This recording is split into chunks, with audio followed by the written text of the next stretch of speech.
이채 의원 원장 임찬수입니다. 한 주간 잘 보내셨죠? 네, 저도 잘 보내고 있습니다. 요즘 원더스런으로 21km 완주하기 위해서 오늘 아침도 열심히 달렸습니다. 그래서 아마 오늘 저녁에만 조금만 더 달리면 21km 완주할 것 같습니다. 자, 리더님 여러분들도 원더런을 통해서 더욱더 건강해지고 또 고통받는 기아나 전쟁으로 고통받는 많은 아이들에게 힘과 용기와 도움을 줄 수 있는 리더님들이 되시기를 바랍니다. 자, 오늘은 간 건강에 대한 이야기를 가지고 주제를 가지고 여러분들과 만나뵙게 되었습니다. 간 정말 중요하죠. 굉장히 중요합니다. 간은 우측에 있죠. 우측 상복부에 한 이 정도 부위에 위치하고 있고 인체에서 피부를 제외하고 가장 큰 장기죠. 한 1.3kg에서 1.5kg 정도가 됩니다. 한 500여 가지의 여러 가지 기능들을 하고 있다고 합니다. 교과서에 보니까 한 500여 가지 기능. 제가 다 외울 수는 없고요. 오늘은 그 중에서도 간에서 가장 중요한 아주 중요한 것 중에 하나인 해독 기능에 대한 이야기를 가지고 여러분들과 얘기를 나눠보도록 하겠습니다. 해독 뭐 어려운 이야기는 아니고요. 비유를 한번 들어보면요, 양동이에 오염 물질이 이렇게 뚝뚝 떨어진다고 생각을 해볼까요? 그 양동이가 어느 시점 양동이가 가득 차서 그 오염 물질들이 흘러 넘치게 된다면 그 주변은 오염 물질로 가득 차게 되겠죠. 그것이 바로 질병의 시작인 것입니다. 간이 여러 가지 독성 물질들을 해독하는 기능이 넘쳐나서 더 이상 간의 부담이 너무 많이 주어져서 독소를 해독할 수 없는 상태, 그게 바로 질병의 시작이기 때문에 우리가 간을 양동이를 수시로 비워주듯이 우리 간도 쉬게 해주고 또 간에 해독에 필요한 영양소를 보충해 줌으로써 우리가 최적 건강을 지킬 수 있는데 도움이 될 수 있다. 저 또한 이 최적 건강에 있어서 6가지 기둥이 중요하다고 저는 생각을 하는데 그 중에 하나가 바로 해독인 것이죠. 그래서 오늘 해독에 대한 이야기를 할 텐데 먼저 해독에 대한 일반적인 내용을 알아야지 이해하기가 쉬울 것 같아서 조금 일반적인 이야기를 조금 기초 사전 지식을 좀 알려드리고자 합니다. 자, 독소가 간으로 들어오게 되면 먼저 1단계 해독을 거쳐서 중간대사산물이 됩니다. 그리고 이 중간대사산물이 2단계 해독을 거쳐서 최종 대사물질로 바뀌게 되는데 이것이 우리 인체의 해독 시스템을 통해서 배출이 되게 되죠. 체외로 배출이 되게 되죠. 제일 중요한 것은 독소의 유입을 차단하는 것이 제일 중요할 거고요. 그 다음에는 이 1단계 해독이라는 것은 이 독소가 대부분 지용성인데 이게 배출이 되기 위해서는 수용성으로 바뀌어야 되는데 어느 정도 수용성으로 바뀌는 상태, 완전한 수용성은 아니고 이게 바로 1단계죠. 그리고 독소를 유독한 것을 약간은 덜 독성이 강한 상태로 만드는 상태가 1단계입니다. 이런 1단계에 도움을 주는 영양소 어떤 게 있을까요? 바로 글루타치온, 비타민 B군, 그리고 비타민 A, C, D, E. 그냥 합쳐서 A, B, C, D, E라고 외우시면 될 것 같으네요. 그리고 밀크시슬, 그리고 캐르세틴이라는 우리 식물 영양소, 그리고 시트러스 바이오플라보노이드 많이 들어보셨을 겁니다. 감귤류에서 있는 그 흰 부위에 있는 껍질에 있는 식물 영양소죠. 자, 이것이 바로 1단계, 즉 독소를 해독하기 위한 1단계에 필요한 영양소가 됩니다.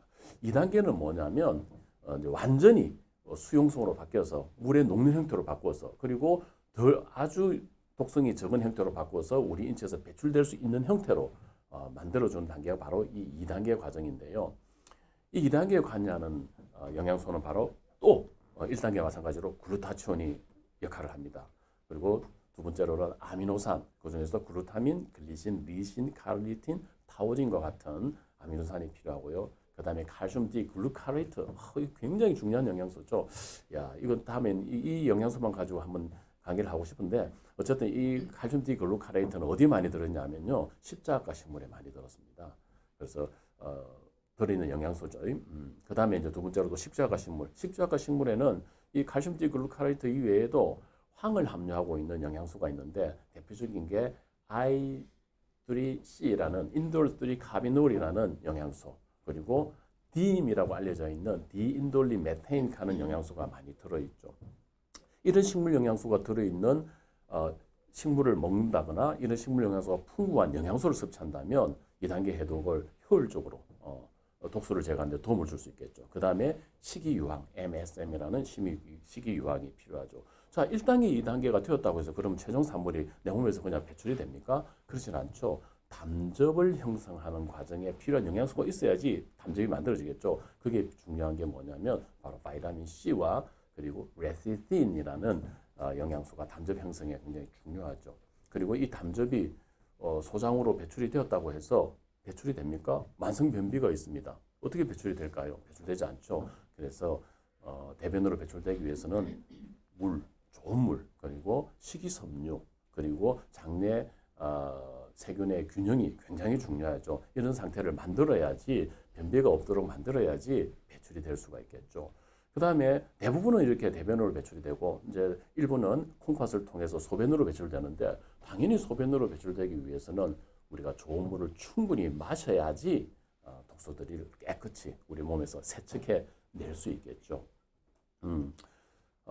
이게 지금 전반적인 해독 과정인데요. 만약에 간이 이러한 해독 과정을 제대로 충분히 할 수 없고 또 독소가 너무 많아서도 못하고 또는 이 단계마다 필요한 영양소가 부족해서 이 독소를 충분히 배출할 수 없다면 어떤 문제가 생기느냐? 네, 간에 질병이 시작되게 되겠죠. 그래서 간의 질병이 생기게 되면 사실은 대부분은 증상이 없습니다. 그래서 우리가 침묵의 장기라고도 하죠. 그래서 가장 많은 분들은 별다른 증상 없이 이렇게 지내게 되는데 그래도 그중에서 가장 많은 증상 호소를 하시는 게 어떤 증상이냐면 피로와 기력 저하입니다.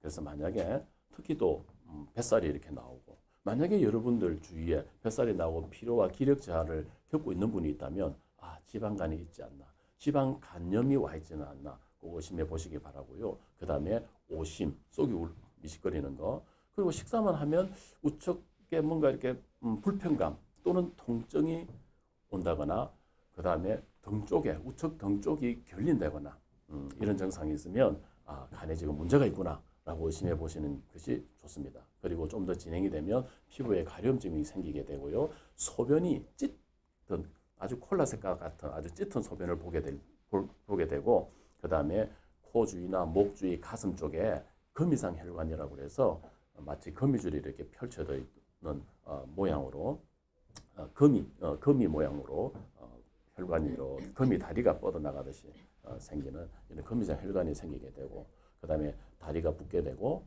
또 더욱 심해지게 되면 이건 좀 심한 케이스인데요. 여성형 유방, 남성인데도 마치 이렇게 가슴을 가지고 있는 것처럼 보이게 됩니다. 자, 이런 증상이 있다면 간이 지금 문제가 있구나 라고 의심을 해보시고요. 어쨌든 이렇게 영양소가 부족하거나 독소가 너무 많이 유입되게 되면 간은 가장 중요한 기능인 해독 능력에 영향을 받을 수밖에 없는데 이렇게 해독 능력이 감소하거나 소실되게 되면 또 다른 어떤 문제를 일으킬 수 있냐면요.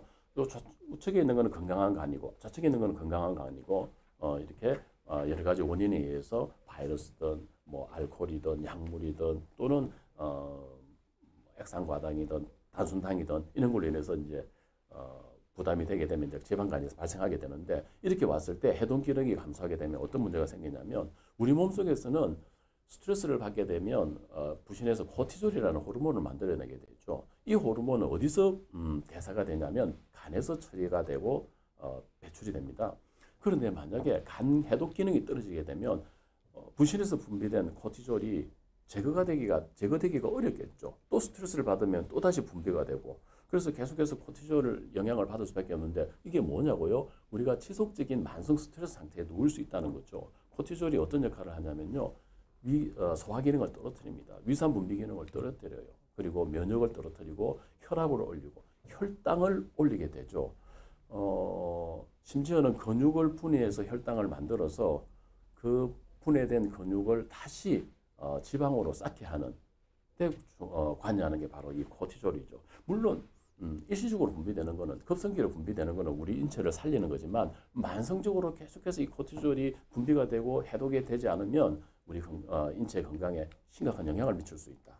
그리고 에스트로겐 여성들에게 있어서 분비되는 이 나수에서 분비되는 이 에스트로겐이 제대로 해독되지 않게 되면 호르몬 불균형, 즉 에스트로겐 우세 환경을 만들게 되는데요. 이 에스트로겐은 뭐 하는 역할을 합니까? 성장을 자극하지 않습니까? 지방세포를 자극하게 되고 암세포의 성장을 자극하게 되고 그래서 유방이나 갑상선, 난소, 자궁내막, 자궁 등의 여러 가지 질병을 일으키게 되는 원인이 되죠. 뿐만 아니라 월경전 증후군, 뭐 생리통, 뭐 이런 것 같은 문제를 일으키게 됩니다. 이런 간의 해독 기능이 떨어지게 되면 이런 코티졸 대사와 에스트로겐 대사가 되지 않음으로 인해서 외부에 들어오는 독소뿐만 아니라 내 몸에서 만들어지는 이런 호르몬 대사가 제대로 이루어지지 않음으로 인해서 여러 가지 증상을 경험할 수가 있다. 심지어 암까지 일으킬 수 있다는 걸 꼭 기억하시고요. 그 다음에 간에서 담즙을 형성하게 되고 그 형성된 담즙이 담낭에 저장되어 있다가 배출이 되는데 이 담즙 형성과 배출이 제대로 되지 않으면 독성 노폐물을 담즙을 통해서 배출을 하게 되는데 이런 능력이 감소하게 되어서 인체에 독성 노폐물이 축적되게 되는 문제가 있을 수 있겠죠. 그리고 지방 분해에도 문제가 생기게 되고 무엇보다 중요한 것은 지용성 영양소, 바이타민 A, D, E, K와 같은 지용성 영양소 뿐만 아니라 카로티노이드, 카로틴과 같은 지용성 영양소, 오메가3와 같은 우리 몸에 꼭 필요한 이런 지용성 영양소의 흡수, 당연히 코엔자임 Q10 이런 지용성 영양소의 흡수에 영향을 받을 수밖에 없다. 그래서 해독 기능이 감소되게 되면 이런 내부적인 문제도 또 부담을 줄 수가 있다는 사실을 꼭 기억하시고요. 그러면 이런 지방간은 왜 올까? 맞습니다. 바이러스 때문에도 올 수도 있고요. B형 간염 바이러스, 그 다음에 술 때문에도 올 수 있고 약물 때문에도 올 수 있습니다. 근데 최근에는 이 비알코올성 지방간, 즉 단순당, 단수 탄수화물로 인한 지방간이 급격히 증가하고 있는데요. 그 퍼센트지가 지금 현재 한 20% 정도 되는데 한 논문에 의하면 2035년까지 예측한 수치가 있는데 그 수치가 무려 44% 정도 그러니까 국민의 약 절반 가까이가 지방간이 발생 이 추세대로 한다면 비알코올성 지방간이 44%까지 증가하게 되는 상황까지 올 수 있다라는 예측을 한 논문을 본 적이 있는데요. 그러면 이런 비알코올성 지방간을 일으키는 원인 중에서 가장 주요한 요인 많이 있지만 그 중에서 이 주요한 요인 이 액상과당, 여러분들이 이 액상과당에 대해서는 좀 제대로 알았으면 한다는 생각이 들어서 오늘 내가 이 짧은 시간에도 여기에 대해 잠시 이제 언급을 하고자 하는데요. 액상과당이라는 것은 뭐냐면 액상과당, 과당이라 그러니까 과일당이니까 좋은 거 아니야? 이런 생각을 하시겠지만 이건 굉장히 저급하고 우리 몸을 해치는 지방간을 일으키는 주범이죠. 이 액상과당은 어디서 만드냐면 옥수수 녹말 대부분 GMO로 재배가 되죠. 이 옥수수에 있는 녹말을 가지고 만드는데 녹말은 뭡니까? 포도당이 일렬로 쭉 연결되어 있는 형태가 녹말이죠. 물론 뭐 가지를 뻗기도 하고 가지를 많이 뻗기도 하고 즉 아밀로펙틴이나 아밀로스를 통틀어서 우리가 녹말이라고 하는데 이 녹말을 화학적인 처리를 통해서 포도당으로 먼저 끊어내죠. 그래서 포도당을 만들고 그 포도당을 아주 그 가공 과정 몇 단계의 가공 과정을 거쳐서 과당을 인위적으로 만들어내는 거죠. 그러니까 이 액상 과당이라는 것은 highly processed 고도로 가공된 인공 감미료다 이렇게 생각하시면 됩니다. 그럼 왜 이런 짓을 할까요? 왜 이런 짓을? 설탕보다도 훨씬 더 달고 값도 싸기 때문에 원가를 절감하기 위해서 이 액상과당을 만들게 되는데 이게 1970년대 초부터 가공식품에 사용되게 된 거죠. 그래서 액상과당은 영어로 하면 High Fructose Corn Syrup, HFCS라고 하는데요. HFCS 42는 무슨 이야기냐면 이 과당이 포도당이 58%, 과당이 42% 들었다는 거고요. 주로 이제 가공식품이나 조식, 시리아들에 많이 사용이 되고요. HFCS 55 이거는 55%가 과당이라는 거죠. 대부분 탄산음료에 사용하는데 그러면 옆에 그림을 보게 되면 설탕이 보이죠. 설탕은 포도당과 과당이 결합된 이당류인데 이게 분해가 되어야지 우리 몸에서 흡수가 되죠. 이당류 상태로 우리가 흡수는 되지는 않죠. 죄송합니다. 근데 이제 이 액상과당이라는 건 뭐냐면 이 포도당, 옥수수 녹말을 잘라서 포도당을 만들고 그 포도당을 가지고 과당을 만들었는데 이 비율이 뭐 42%, 55% 이렇게 있는데 어쨌든 이거는 액상과당은 이당류가 아니라 하나의 단순당의 형태로 포도당이라는 단순당과 과당이라는 단순당의 형태로 그냥 같이 혼입되어져 있는 믹스처인 거죠. 그러니까 혼합물이라는 거죠. 그래서 훨씬 더 빠르게 우리 몸에 흡수가 되고 혈당을 올리게 되고 인슐린이 급격히 분비가 되게 하는 문제를 가지게 되고 그로 인해서 지방간을 일으키는 주요한 주된 물질인 거죠. 그래서 실제로 설탕보다도 지방간을 일으킬 위험이 20배나 높다라는 거.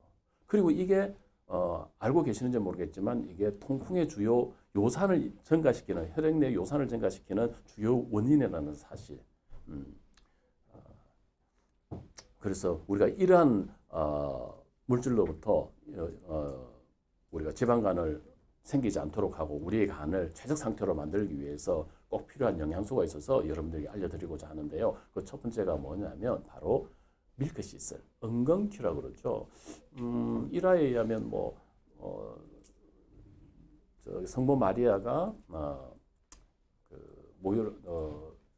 수유를 하기 위해서 했는데 거기에서 모유 한 방울 떨어진 그 땅에서 자라난 식물이라고 해서 세인트 메리 시슬이라고 그러죠. 성모 마리아의 밀크시슬이다. 이런 별명이 붙어 있기도 하죠. 자, 이런 은건큐는 첫 번째 간세포를 건강하게 해줍니다. 그래서 간세포를 보호하는 역할을 하고요. 그 다음에 두 번째는 강력한 항산화 역할을 하는데 이 속에 들어있는 활성 성분인 실리비닌이라는 이 물질은 강력한 항산화 작용을 하는데 해독하는 과정에서는 필연적으로 활성산소가 생기게 되는데 그런 활성산소를 중화시켜주고 제거시켜주는 데 중요한 역할을 한다는 거죠.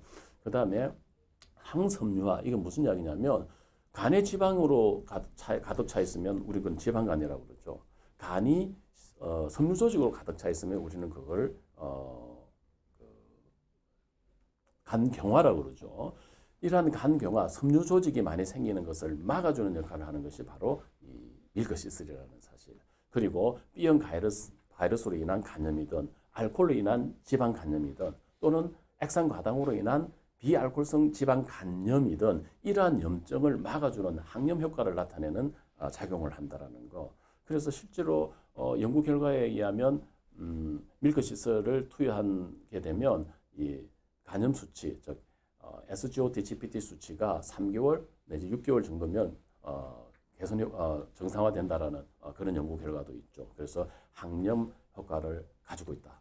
그리고 간세포가 더 이상 추가적으로 계속해서 손상되는 것을 막아주는 역할을 한다. 그래서 간세포가 계속해서 파괴가 되면 지방간이 지방간염에서 간경화로, 간경화에서 간암으로 진행되는 것을 막아주는 역할을 한다. 자, 그리고 글루타치온, 정말 중요한 영양소인데요. 이 글루타치온의 합성을 촉진시켜주고 또 글루타치온을 그 소실을 낭비를 막아주는 역할을 합니다.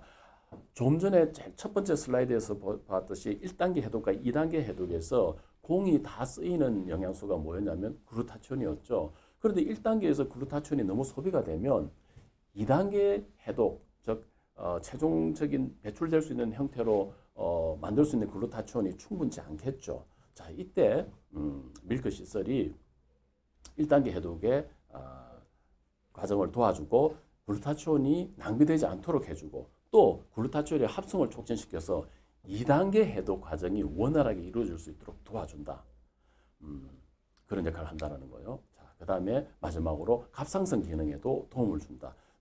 갑상선에서 분비되는 T4라는 갑상선 호르몬은 활성형이 아니죠. 이 활성형으로 바꿔주는 T3 형태로 바꿔주는데 이 밀크시슬이 도움을 준다라는 사실. 그 다음에 민들레 뿌리도 우리 간 건강에 굉장히 도움을 주는데 첫 번째로는 항산화 효과 그리고 지질 개선 효과, 담즙을 배출해주고 촉진시켜주는 효과 그리고 항암 효과, 섬유화, 즉 간 경화를 막아주는 이러한 효과를 통해서 우리의 간 건강을 최저 상태로 만들어주고 질병으로부터 예방해주는 효과가 있다. 이게 다냐? 그렇지 않습니다. 앞서도 이야기했듯이 해독 과정에서는 필연적으로 활성산소가 생긴다 그랬죠. 이런 활성산소를 중화시켜주기 위해서 시트러스 바이오플라보노이드, 앞서 들었죠. 1단계 해독에서 관여하는 물질이라고, 영양소라고. 그 다음에 아세로라 바이타민 C, 특히 식물 바이타민 C, 이런 아세로라 농축물도 그 활성산소를 중화시켜주는 중요한 영양소죠. 그 다음에 뿐만 아니라 이 해독과 에너지 대사, 간세포도 에너지 ATP를 만들어야지 해독 기능을 자신의 고유 업무를 수행할 수 있지 않습니까?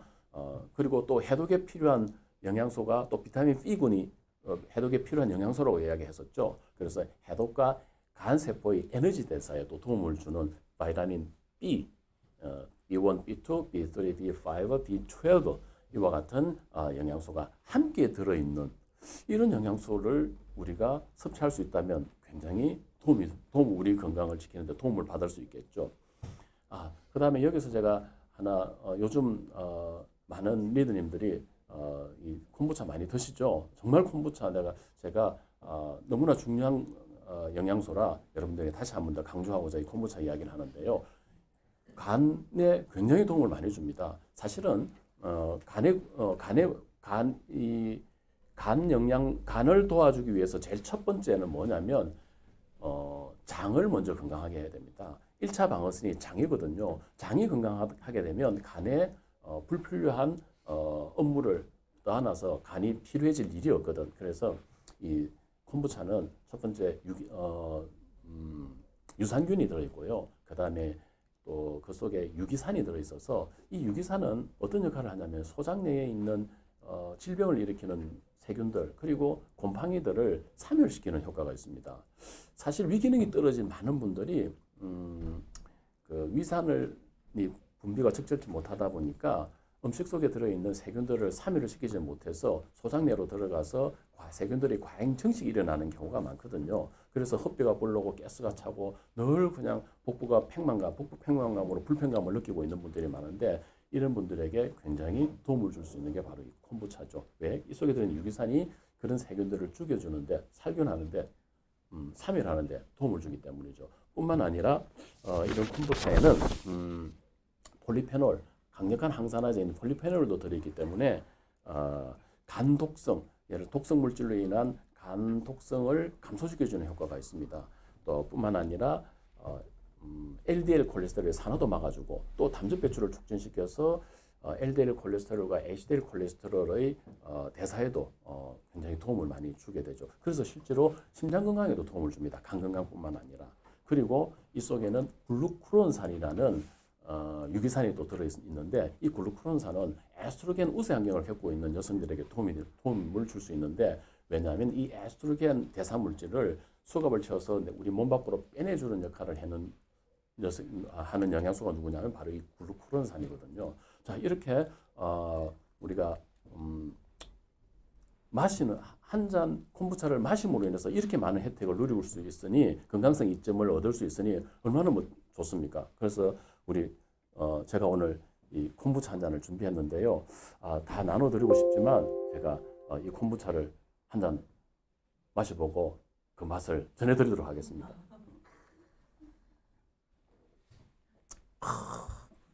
이 알싸하고 이 탄산이 들어있어서 알싸한 맛이 정말 좋네요. 시큼하고 하지만 또 달콤하고 아주 좋습니다.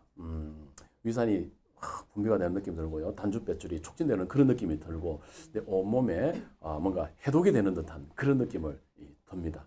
여러분들 이렇게 좋은 그냥 마심으로 인해서 우리가 몸을 해독할 수 있는 이런 콤부차 어떻습니까? 우리 매일 한 잔씩 마시면 어떨까요? 네. 우리 이런 중요한 이 영양소인 이 밀크 시설 그러면 아무거나 먹으면 될까요? 그렇지 않죠. NSF 인증을 받았다. NSF 인증을 받은 밀크 시설이라면 제가 여러분들에게 정말로 당당하게 드시라고 말할 수 있을 것 같습니다. 이 뉴트럴라이트 밀크 시슬 is NSF certified. What is NSF certified? 무슨 이야기냐면요. NSF 이거 제가 번역을 해놓은 건데요. NSF International 인정이란 라벨에 표기되어 있는 것과 같이 실제로 들어가 있는 제품이 동일하게 들어가 있다는 것을 말한다는 거죠.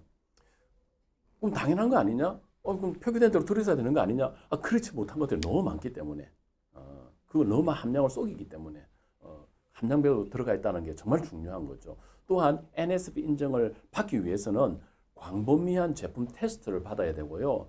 재료, 원료의 분석에서부터 생산 라인까지 봤는데 저 오늘 검사하러 갑니다 이렇게 이야기하는 게 아니라 예고 없이 불시에 찾아가서 그 생산 라인을 조사를 하게 되죠. 그래서 제품 개발의 모든 측면까지 철저하게 평가를 받는다라는 뜻입니다. NSF 인증을 받았다는 것은. 그래서 NSF 인증은 여러분들이 사용하는 제품, 여러분들이 사용하는 이 건강보조식품이 내 몸의 건강을 위해서 엄격한 기준에 충족되어 있는지 확인할 수 있는 유일한 방법이라는 사실을 꼭 기억하시기 바라고요.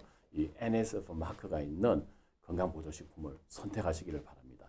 NSF 인증 마크가 있는 밀크시스를 선택하시기를 당부드립니다. 자, 오늘 강의 내용이 조금은 어려운 내용도 있을 수 있습니다. 조금 이해가 안 되시는 분들은 다시 유튜브 업로드 할 테니까 다시 복습하시고요. 한번 적으면서 복습하시면 아마 더 이해하는 데 도움이 될 수 있고요. 또 이 자료가, 이 영상이 여러분들에게 도움이 되셨다면 좋아요, 구독, 알람 설정 부탁드리고요. 다음 주 이 시간에는 또 다른 재미나고 흥미진진한 건강 주제를 가지고 여러분들과 만나 뵙도록 하겠습니다. 다음 주에 뵙겠습니다.